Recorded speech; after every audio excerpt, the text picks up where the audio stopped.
So I got a confession to make here while we're opening up. I've got all sorts of identity issues. I go into places and sometimes people know me in a Jewish context as Shmuel, in a professional context as Sam, in a nickname context as, or performance, music, etc. as Bodi, and then many other friends by names that I probably shouldn't share here. And it's very interesting because when I think beyond what a name is, do each of those names give me a certain identity? And I think they do. And I often feel very conflicted as well. Who am I as Shmuel? Who am I as Sam? Who am I as Bodi? And one of the experiences that I had on this, and I'll get to the point. One of the experiences I had on this trip was recognizing the tremendous complexity of Herzl. That here you have somebody who really was a very deep thinker, a profound intellectual, deeply conflicted, wanted to make it at the highest levels, was in the theater world and was very passionately attached, and also probably wanted to have a sense of purpose. Like anybody, there's ego involved, and he wants to make his mark, so to speak, and was very depressed. In fact, a couple of his family members, I think 2 out of 3 of his kids committed suicide. His grandson committed suicide. Many other Jewish intellectuals at the time did. This was in the Freud era where there were all sorts of psychoanalysis and confusion. A lot of issues. And I was grappling with this, in general before the trip, but really on the trip. Who am I? What is my identity? Which name am I? And one of the exciting elements or realizations that I've come to is that I needn't take a dogmatic approach and say, this is who I am. This is what Zionism is to me and therefore to everybody. This is the textbook definition of Zionism.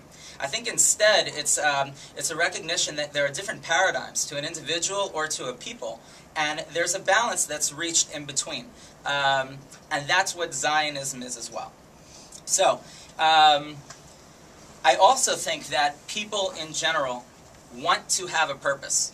They want to better the world. They want to feel a part of something bigger than themselves, believe we are here for a reason, connect with others, grow, learn, experience, and move forward. So with regard to Israel and reaching out to unaffiliated, so to speak, and also with regard to Judaism, we don't seek to be mercenaries. I don't think we should. People will find it, and they'll find causes or charities or whatever that resonates with them. But I do think that putting that opportunity out there, like what a Birthright does, or others, and then doing your thing positively, passionately, with a Tikkun Olam perspective, people will rally behind that, especially if it has an authenticity to it, and they're in line with what the issue is or how they can help. That's why I'm so...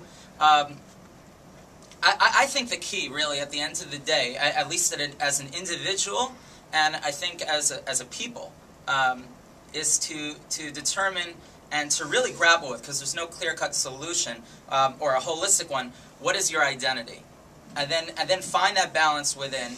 Roll with that. It will draw others as well. They will find their balance as well, their mode of contribution. They may, some it'll resonate that this is a land that goes back thousands of years, and it may just start with an innocent or less innocent trip to Israel to experience, explore, and whatever, Others, it will be, wow, this is incredible. Look at a country. When I was in Tel Aviv last month, and I'm going back in a couple of weeks, I was blown away. I mean, by how advanced this city is, how quickly it's moving, and the incredible intellect there, and the entrepreneurial zeal and progress. It was incredible. People are going to find their own ways for it to resonate. And on the ground, in college campuses, etc., it's really critical that those who just don't know the facts, that they hear what they need to hear as well. That they need to hear the story, but again, that it has to be colored first from a place of positivity, the Israel we know, the Israel that's real, but at the same time knowing that, again, there are many people that will say opposite, so let them have the information as well.